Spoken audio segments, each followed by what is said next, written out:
주님의 길을 예비하라는 사명을 받고 예수님보다 6개월 먼저 이 땅에 태어난 세례 요한이 사역을 감당하다가 옥에 갇히게 됩니다. 이때 그 요한의 제자들이 요한에게 와서 불만을 이야기합니다. 그것은 선생님과 함께 요단강 건너편에 계시던 선생님께서 증언하던 바로 그분이 세례를 베풀매 모든 사람들이 그분에게로 몰려가고 있다라는 불평이었던 것입니다. 그러자 세례 요한은 그 제자들에게 이렇게 얘기합니다. 하늘이 주시지 않으면 사람은 아무것도 받을 수 없다. 예수님께서 이 땅에 오셔서 세례를 베푸니까 세례 요한이 먼저 세례를 베푸면서 많은 사람들이 따라왔는데 세례 요한을 따르는 그들이 이제는 예수님께로 다 몰려갔다라는 겁니다. 그러니까 요한의 제자들이 이제 자기를 따르는 사람들이 없으니까 그러한 불만을 선생인 세례 요한에게 이야기를 하는 겁니다. 그때 요한의 고백입니다. 하나님이 주시지 않으면 사람은 아무것도 받을 수가 없다라는 겁니다. 여러분, 어찌 보면 이 세례 요한의 이 고백이 이 땅을 살아가는 우리들의 고백이라 이렇게 생각이 듭니다. 바꿔 말하면 하나님께서 주시지 않으면 사람은 아무것도 받을 수가 없는 존재임을 고백한다라는 겁니다. 올 한 해도 이제 벌써 2달 조금 더 남았습니다. 한 해를 시작한 지가 엊그제 같은데 벌써 한 해를 마감하는 이러한 해가 되어가고 있습니다. 한 해를 사시면서 여러분들 얼마나 힘겹게 살아내셨습니까? 하루의 삶이 그냥 무탈하고 안온한 하루를 살아낸 것이 잘 산 하루였다 이렇게 인정받는 이 시대라 하지만 우리 신앙인들은 우리 인간은 아무것도 할 수 있는 것이 없음을 인정하고 하나님의 복 주심을 바라며 그 복을 누리는 그러한 삶을 살기 위하여서 애쓰는 것, 이것이 우리 신앙인의 삶인 줄 믿습니다.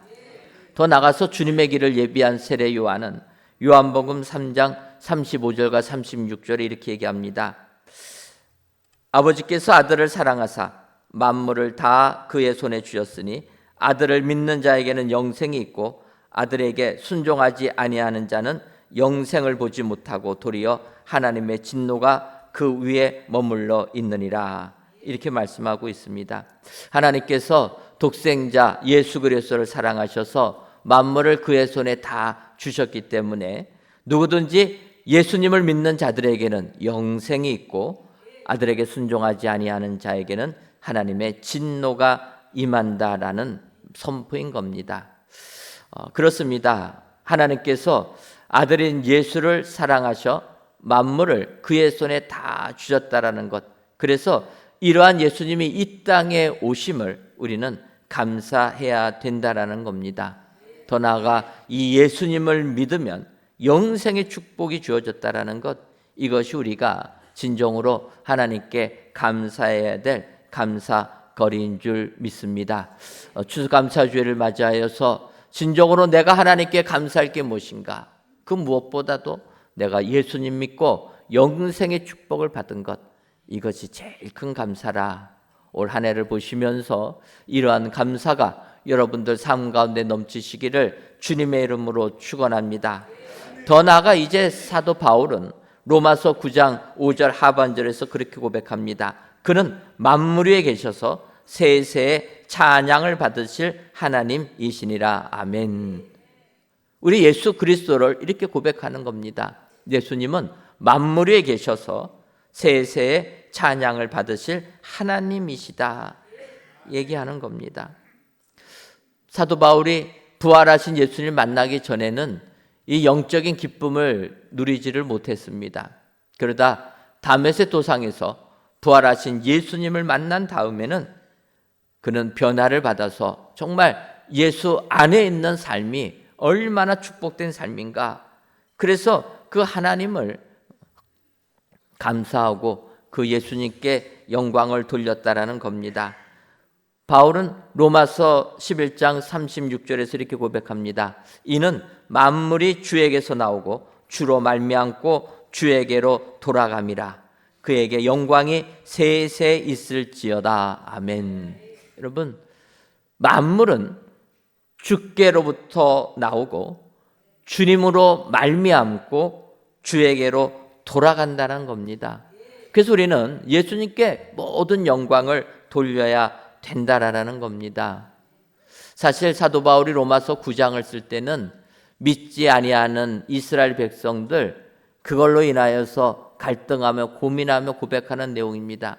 하지만 그 고백의 결론이 세세 찬양받으신 그분 하나님이신 바로 예수님께 찬송과 영광을 돌리며 감사했다라는 겁니다. 여러분, 오늘도 사도 바울의 감사가 저와 여러분들의 감사가 다 되어서 하나님께 찬송과 영광을 세색도 돌리시는 은혜의 모든 성도님들 되시기를 주님의 이름으로 축원합니다.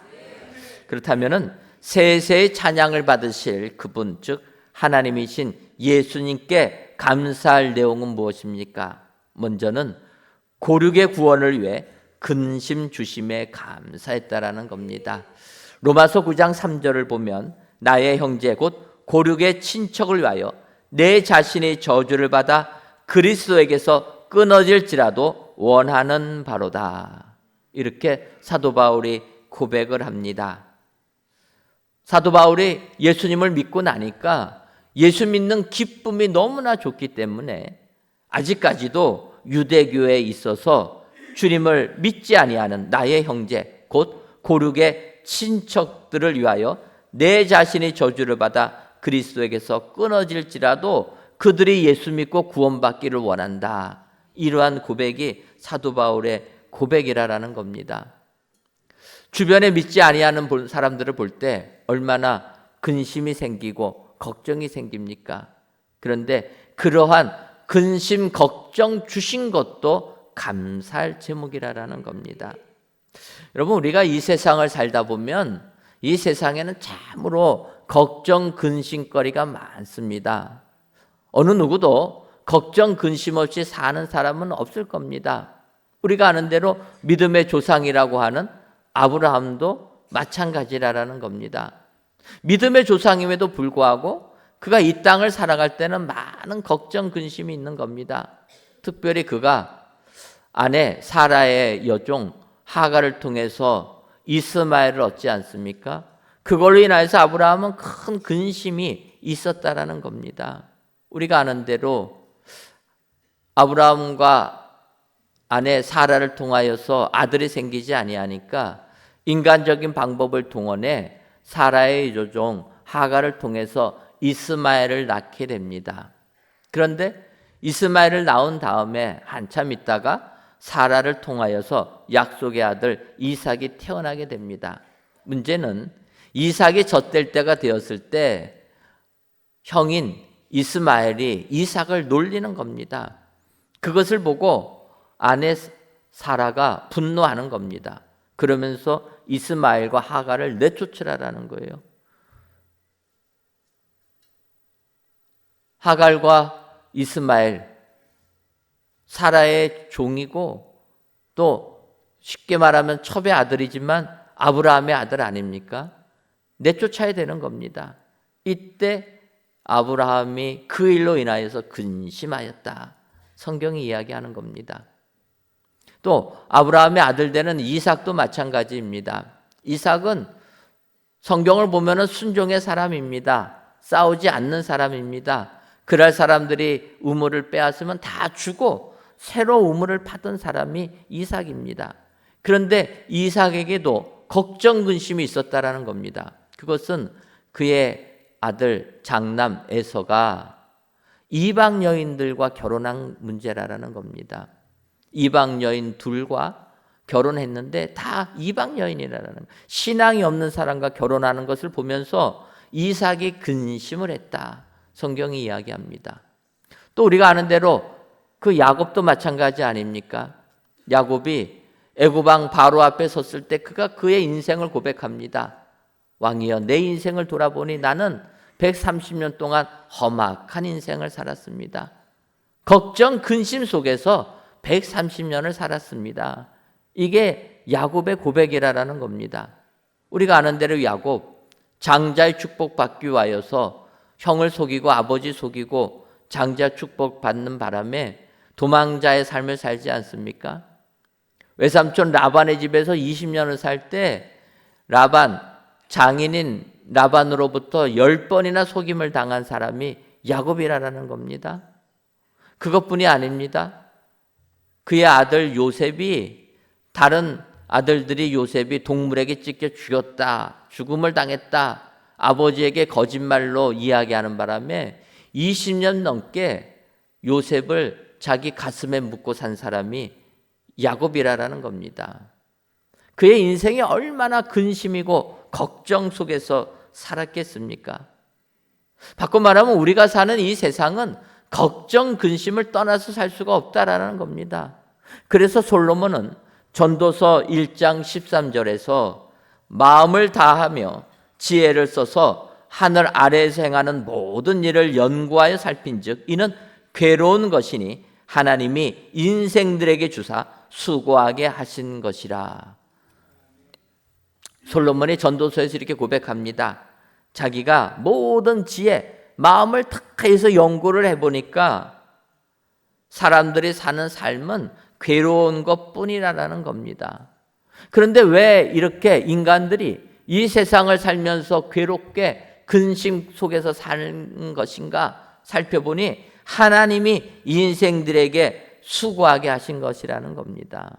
바꿔 말하면 하나님께서 우리 인간이 이 세상을 살 때는 수고해야 된다라는 겁니다. 인간이 이 세상을 살 때는 걱정, 근심을 떠나서 살 수 있는 사람은 하나도 없다라는 겁니다. 여러분, 그런 것 아닙니까? 우리가 자녀를 낳게 되면 자녀 처음에 자랄 때 얼마나 근심하면서 자녀들을 양육합니까? 아이들 학교 보내고, 그래서 어찌 보면 학교 다니는 아이들이 대학만 가면은 모든 걱정, 근심 없을 거라 생각했는데 여러분, 자녀들이 대학 가니까 어떻게 됩니까? 대학 가면은 걱정, 근심 끝인 줄 알았는데 대학을 가고 났더니 또 다른 시작입니다. 직장은 잘 취직할까? 직장을 보내니까 또 어떤 걱정, 근심 생깁니까? 결혼을 할 수 있을까? 결혼시키니까 어떤 근심 생깁니까? 자식은 잘 날까? 여러분, 걱정, 근심 끝나지 않는 거라는 겁니다. 그렇다면 우리가 사는 이 세상이 이렇게 걱정, 근심 속에 사는 거라면 어찌 보면은 바울은 거룩한 근심을 했다라는 겁니다. 세상에 얽매여서 세상에서 먹고 사는 문제에만 매몰된 게 아니라 어떻게 하면은 이스라엘 백성들이 하나님을 믿을까?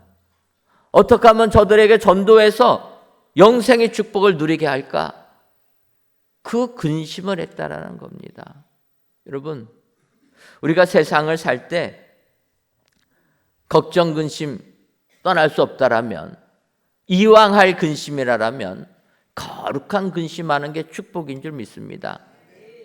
우리가 추수감사절을 맞이해서 1년 동안 하나님께 받은 감사거리를 적습니다. 여러분들 아시는 것처럼 감사 제목 카드 드리지 않았습니까? 어떻게 적으셨습니까? 적어서 하나님께 바치라고 말씀을 드렸습니다. 근데 이렇게 적으려고 보니까 여러분들 어떤 게 적어집니까? 우리가 적다 보면은요, 항상 그런 겁니다. 하나님 건강 주셔서 감사합니다. 먹고 살 거 주셔서 감사합니다.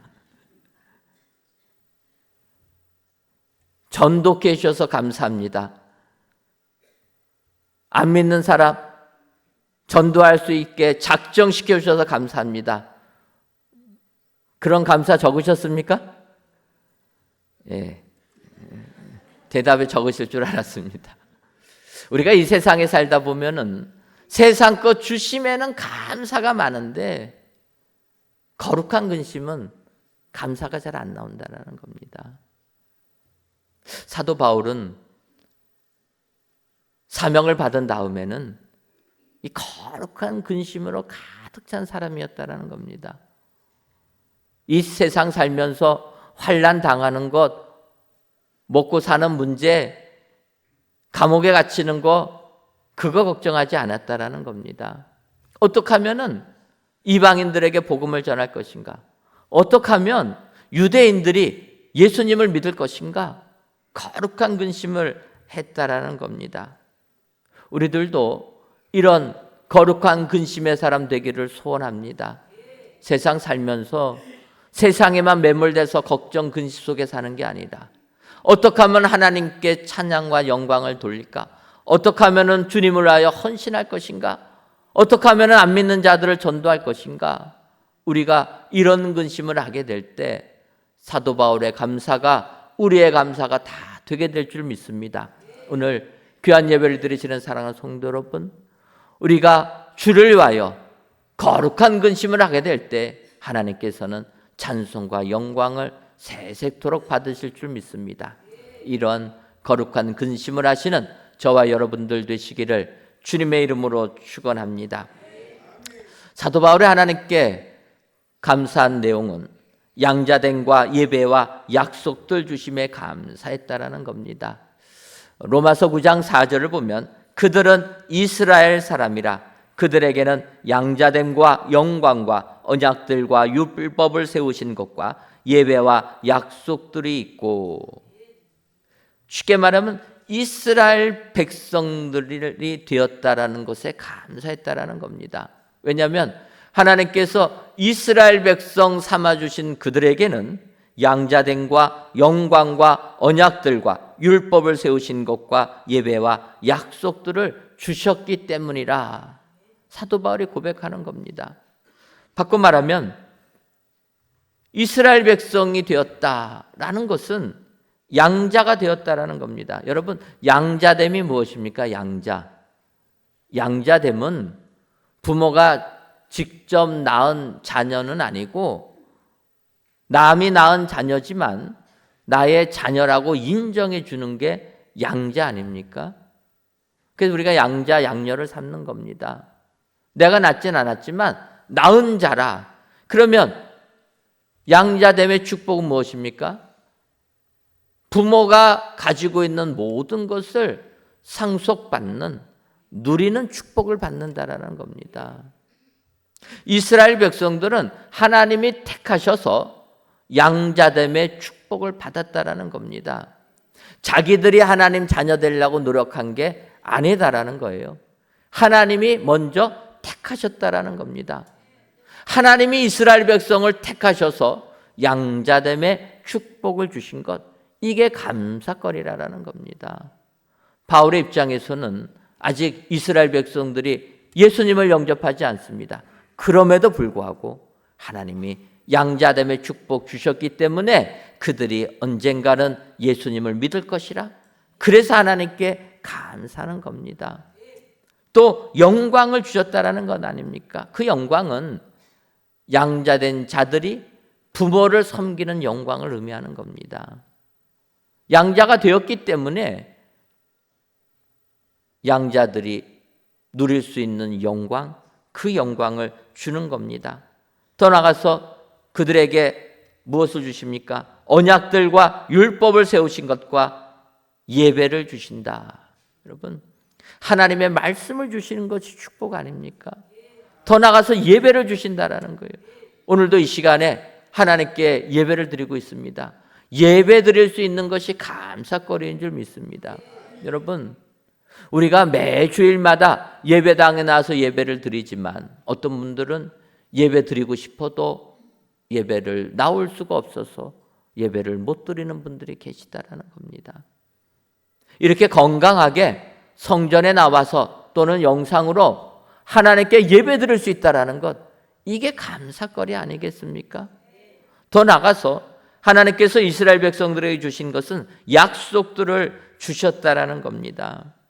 그 약속들이 무엇입니까? 하나님께서 아브라함을 택하셔서 하늘의 별과 같이 바다의 모래와 같이 번성함의 은혜를 주시겠다, 약속해 주셨다라는 겁니다. 여러분, 하나님의 약속을 받은 것이 우리에게는 감사거리인 줄 믿습니다.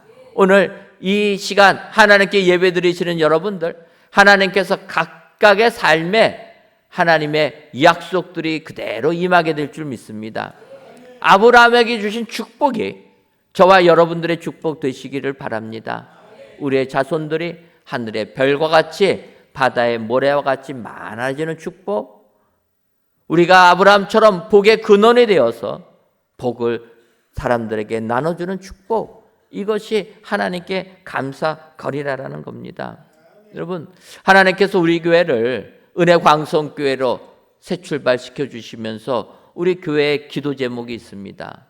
다니엘서 12장 3절 하반절 말씀 아닙니까? 많은 사람을 옳은 대로 돌아오게 한 자는 별과 같이 영원토록 빛나리라. 여러분, 하늘의 별과 같이 빛나는 것 축복인 줄 믿습니다.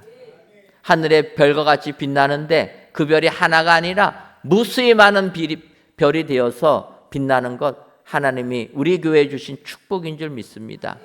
이 예배를 드리시는 저와 여러분들이 진정으로 사도 바울이 감사한 그 감사가 저와 여러분들의 감사가 되어서 하나님께 예배 주심에, 언약 주심에, 양자 삼아 주심에 감사하시는 저와 여러분들 되시기를 주님의 이름으로 축원합니다. 마지막으로 세세토록 찬양받을지 하나님께 사도 바울이 감사한 것은 그리스도께서 그들에게서 나시게 하심에 감사했다라는 겁니다. 로마서 9장 5절을 보면 조상들도 그들의 것이요 육신으로 하면 그리스도가 그들에게서 나셨으니 그는 만물에 계셔서 세세의 찬양을 받으실 하나님이시니라. 아멘. 여러분, 사도 바울은 감사할 게 뭐냐? 그리스도께서 이스라엘 백성을 통해서 나신 것, 이게 감사거리라라는 겁니다. 여러분, 예수님께서 유대인으로 오신 게 이게 감사거리가 될 수 있겠습니까? 지금도 유대인들은 예수님을 안 믿는 것 아닙니까? 그게 무슨 감사거리일까? 그렇다면 차라리 예수님이 한국인으로 오셨으면 얼마나 더 감사하겠습니까? 여러분, 그런 생각 안 해보셨습니까? 예수님께서 이스라엘 백성으로 그 민족으로 나셔가지고 우리가 이스라엘 역사 공부하는 것 아닙니까? 예수님께서 대한민국 사람으로 태어나셨더라면 따로 성경 공부할 필요 없이 학교에서 역사만 배워도 다 알 수 있는 건데 왜 예수님은 한국 사람으로 안 태어나셨을까? 한국 사람으로 태어나셨으면 지금도 이렇게 많은 사람이 믿는데 더 많은 사람이 믿지 않겠습니까? 어떤 분들은 그런 질문을 하십니다. 예수님께서 한국 사람으로 태어나셨으면 참 좋았겠다. 여러분, 생각해 보십시오. 예수님께서 대한민국 사람으로 태어나셨다 하게 되면 언제 태어나셔야지 복음이 세계에 전파됐겠습니까? 저는 생각해 보면 예수님이 이 시대에 태어나야 되겠다, 이렇게 생각해 보았습니다. 100년 전에만 태어나셨어도 우리나라 사람으로 태어났으면 복음은 세계에 전파가 안 되는 겁니다. 지금은 좀 가망성이 있습니다. 왜 그렇습니까? 온 세계에 K문화가 세계로 휩쓰는 것 아닙니까? 요즘에는 K푸드도 유명해가지고 음식도 그렇게 외국인들이 좋아합니다. 제가 미국에서 유학할 때 한국에서 부모님들이 김, 마른 멸치 이런 거 보내주지 않습니까? 그거 먹으면요 외국인들이 신기하게 바라봅니다. 김을 먹으면요 뭘 저런 걸 먹냐. 제가 한번 맛보러 가면은요 화를 내요. 왜 먹으라고 하냐고. 저는 맛보라고 한 건데 그런 거 강요하면 안 된다라는 거예요. 김 먹는 거를, 그러니까 우리가 바다에서 나오는 미역이나 김이나 그런 거는 아예 먹지를 않습니다. 그런데 요즘에 뉴스를 보니까 어떠합니까? 우리나라에서 김이 없다라는 거예요. 다 미국 사람들이 수입해 가가지고. 그만큼 K푸드가 세계에 퍼졌습니다. 우리나라 말이 얼마나 세계에 많이 알게 됩니까? 독일 베를린 대학에는 한국어과를 개설했는데 지금 한국어과 수강생이 350명이 넘는다고 합니다. 처음에 한국어과를 개설할 때 주변에서 한국어과 개설하면 누가 수강 신청하냐 말이 많았다라는 겁니다. 그런데 지금은 350여 명이 한국말을 배우겠다고 수업을 듣고 있고 한국어과 교수님들만 35분이 넘는다는 거예요. 영국도 마찬가지입니다. 제가 지난 주간에 태국을 다녀왔는데 태국에는요, 한국어가 고등학교 제2 외국어에 속해 있답니다. 그래서 태국에 있는 학생들이 제2 외국어로 한국어를 신청해서 수강하는데 인기가 많아가지고 많은 학생들이 한국어를 배운다라는 거예요. 그래서 태국 사람이 한국말을 배워서 가르치기도 하고 또 한국 사람이 거기에 가서 한국어를 가르쳐주기도 한다라는 겁니다. 이처럼 우리나라 말이 세계적으로 퍼지는 겁니다. 저희가 인도 선교를 가는데 인도에서 인도 사람들이 우리나라 말 알아가지고 인도에 가갖고는 선교사님으로 못 부르는 거 아닙니까? 그러다 쫓겨나니까, 추방당하니까. 이렇게 세계적으로 우리나라 말이 많이 퍼져 있습니다. 한국 문화가 퍼져 있습니다. 주님이 지금 오셨으면은 의미가 있는데 주님은 지금 안 오셨습니다. 그러면 여러분, 하나님께서 예수님을 이 땅에 보내실 때 2000년을 더 기다리셔가지고 지금 대한민국에 태어나게 하셔야 되겠습니까? 그러면 2000년 동안 올 일은 어떻게 됩니까? 어둠 속에 사망의 골짜기를 가는 겁니다. 그래서 하나님께서 온 세상을 구원하기 위하여서 어찌 보면은 하나님이 정하신 가장 좋은 시기, 그때가 2000년 전 유대인으로 나게 하신 거라는 겁니다. 2000년 전에 예수님이 이 땅에 오실 때 그때 이스라엘 나라는 멸망당한 나라였습니다. 그런 힘도 없는 민족에게 예수님이 태어나셨는데 그때가 하나님이 정하신 때라는 겁니다. 결국은 로마의 압좌에 있던 유대인들, 결국 로마를 통하여서 로마가 세계를 정복하고 세계화를 했던 로마를 통하여서 복음이 온 세계에 전파가 되었고 그 복음을 우리가 믿고 구원의 은총을 누리게 되었다라는 겁니다. 여러분, 그래서 사도 바울은 고백하는 겁니다. 그리스도께서 이스라엘 백성을 통하게 나게 하신 것이 감사거리라는 겁니다. 그것은 이스라엘 민족만 구원하시려는 하나님의 뜻이 아니라 온 세상 모든 민족을 구원하기 위한 하나님의 계획이요 섭리라, 이것을 고백하는 겁니다. 여러분, 그래서 우리도 그 예수를 믿고 영생의 축복을 받은 것에 감사해야 될 줄 믿습니다. 민족은 다르지만 하나님께서 온 인류를 사랑하셔서 일찍이 이스라엘 민족을 택하시고 그 민족을 통하여서 예수 그리스도를 태어나게 하신 것, 이것이 감사거리라. 여러분 기억하시고 이런 감사가 저와 여러분들 삶 가운데 임하시기를 주님의 이름으로 축원합니다. 오늘 귀한 예배를 드리시는 사랑하는 성도 여러분, 세상에서는 피할 수 없는 고난이면 차라리 즐기라, 이렇게 이야기를 합니다. 어찌 보면 일리가 있는 이야기입니다.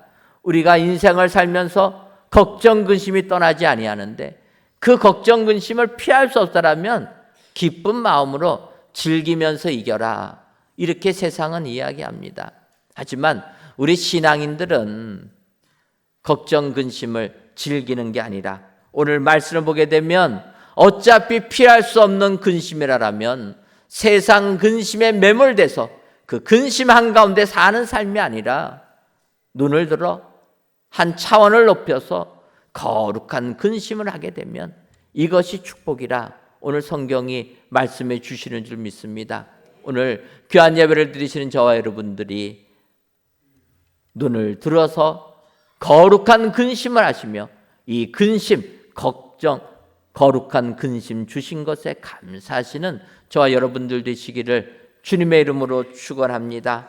진정으로 우리 하나님께서 우리들을 구원하기 위하여 이 땅에 예수 그리스도를 유대인을 통해서 주시고 그래서 그 예수를 통하여서 온 인류가 믿게 하신 것, 이것도 감사거리라. 더 나아가서 우리가 그런 예수님을 향하여서 예배를 드리고 언약을 받고 약속들을 받을 수 있는 것, 이것도 감사거리라. 여러분, 올 한 해를 기억하시고 이런 감사가 저와 여러분들 삶 가운데 가득 넘치시기를 주님의 이름으로 축원합니다. 기도하겠습니다. 하나님, 오늘도 귀하고 복된 날 주셔서 추수감사주일로 성전에서 또는 각 예배초소에서 귀한 예배를 드리게 하시니 감사합니다. 이 시간 세세의 찬양을 받으실 그분께 감사라는 제목으로 말씀을 주셨사오니 바라기는 골육의 구원을 위해 근심 주심에 감사하고 양자됨과 예배와 약속 주심에도 감사하며 그리스도가 그들에게서 나시게 하심에 감사하는 저희들 되게 하여 주셔서 세세 찬양받을 하나님께 감사하는 저희 모두가 되게 하여 주옵소서.